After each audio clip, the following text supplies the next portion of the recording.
My phone ringing at 7 in the fucking morning. I reach over, silence the call. Because why are you calling me at 7 in the morning? That shit rings again. I silence that call too. Because again, why the fuck are you calling me at 7 in the fucking morning? That shit rings for the third time. I grab my phone. I sit up in bed. Because I need to see who's playing with they like this early in the fucking morning. My boy Vontae called me 3 times back to back to back. Now, I kind of got concerned that he might be in a perilous situation and he needs me to come save him.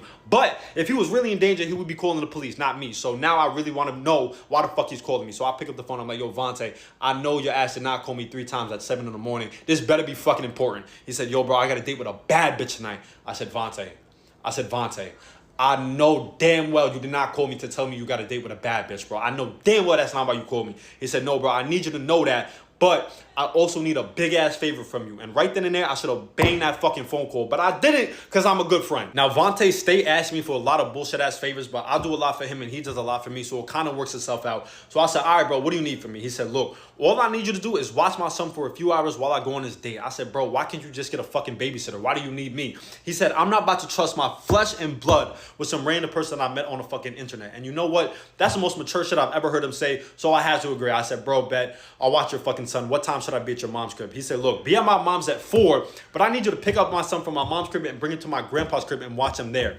Now, hindsight being 2020, I should have realized something was up, but it was too early in the morning. My brain processing wasn't even all there. So I just said, all right, bet, bro, I got you. He said, look, when you get to my grandpa's crib, under his truck, there's a little magnetic box. It's going to be on the driver's side behind the front wheel. Inside is the key to the house. Use that to get inside. Now, if I'm going under the truck to get the fucking key, I'm wondering, does his grandpa even know I'm going to be at the crib? So I said, Vontae, make sure your grandpa knows I'm going to be at his house watching your son. He said, bro, don't even fucking worry about it. I'm going to make sure he knows all the fucking details. I said, all right, bet. I'll be at your mom's crib at 4. I'll see you there. Fast forward to 4 p.m. I'll pick up Vontae's son, drive over to his grandpa's crib, grab the key from under the truck, open the front fucking door. The door swings open. I'm hit with the smell of vanilla and fucking cinnamon. I'm like, yo, this is how grandpa getting down? Why the crib smells so fucking good? I walk into the house, nice ass fucking crib. But I see in the back room, there's the massage table. And it looked like there's some oil like left on the massage table. Now I asked Vontae's son, yo, what's your great grandfather do for work? He said, my dad said he hugs people. Hugs people? Your great granddad hugs people for work. He said, yeah, my dad said he be hugging people.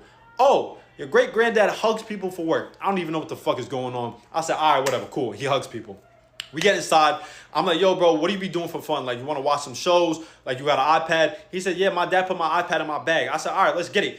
He reaches inside and pulls out one of them iPads with the bumpers. This shit is so fucking crusty. You ever seen a kid's iPad that just got layers of nasty shit on it? I said, bro, all right, you watching YouTube videos on that over there. Don't let that shit touch me. Don't let your hands touch me either. I don't want no little kid crust on me. I'm going to be watching my YouTube videos over here. Me and little bro were chilling in the crib for about an hour and a half before I hear keys jingling at the front door.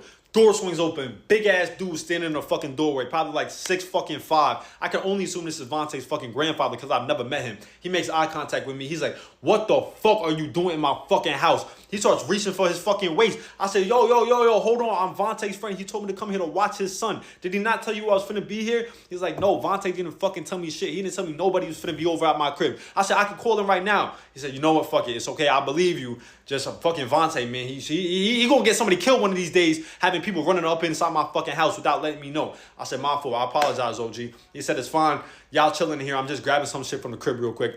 Don't even worry about it. I said, all right, bet. I go back to watching my YouTube video. He grabbed some shit. He's about to walk out the door. I said, yo, OG, I got a question, though. What's up with the massage table in the back? He said, yo, are you babysitting or are you the fucking police asking me questions about what the fuck I got up in my house? I said, yo, my fault. I didn't even mean it like that. He said, nah, I'm just fucking with you. I got that back there because I be massaging bitches down in this crib. I said, yo, really? You got it like that? He said, you don't know how many women been up on that fucking table. Then he walks out the fucking door. Me and little bro go back to chilling, but he's talking about that he's hungry. So I check inside of his backpack, see if there's any snacks. I give him a bag of chips. Now, at the bottom of the backpack, I see there's an air tag. And I'm thinking, oh, Vontae put the air tag in the kid's bag so he can't lose his son or he can't lose the backpack. Fucking smart. But I pick up the air tag and I flip it over, and I see the initials on the air tag are LN.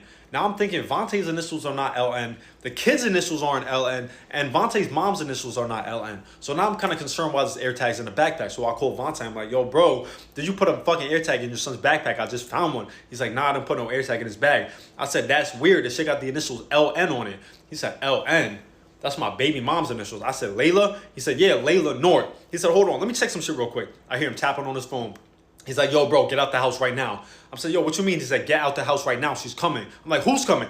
Layla. I'm like, what you mean Layla's coming? He said, bro, get the fuck out of the house right now. At this point, I don't know what the fuck is going on. I take the kid, I throw him in the fucking car. I take the air tag, I threw that shit into fucking orbit. I hop in the car and I start driving towards Vontae. When I'm about 5 minutes away, I call Vontae. I'm like, yo, bro, I'm bringing your son to you right now. He said, bro, do not bring that little motherfucker over here. I'm like, yo, little motherfucker, this is your flesh and blood like you told me earlier. He said, bro, Layla does not know that I'm on this fucking date, bro. She thinks that I'm watching our kid right now, bro. You can't bring him here. I'm saying, what do you want me to do with him? He said, yo, just bring him to the mall or some shit, bro. Please. This date is going good. Please just do something. I said, all right, bro, whatever. I'll bring him to the fucking mall. So we drive over to the fucking mall, hop out the car, and I'm trying to lay low because I don't know what Layla's really capable of. So I'm trying to kind of like hide. Well, I'm not really hiding, but like we walking around, we chilling, staying inside stores. I'm kind of just looking out, right? Vontae calls me about 15 minutes later. He's like, yo, did you get rid of the fucking air tag? I'm like, yeah, bro, I threw that shit into fucking orbit, bro. That shit's revolving around the earth right now. He said, bro, then I don't know how the fuck she found you guys. She's like 5 minutes away from the mall. I said, say word. He said, yeah, bro, just try to fucking hide. I'm like, hide, bro. Where am I supposed to hide? What are you even talking about? He said, bro, just please, just try to do your best. I said, all right, bro, I'm going to try to do my best. So me and little bro, we hide and we crouching around. About 5 minutes later, I see her cross the way. Layla got her phone and she waving that shit around like she's scanning for some shit.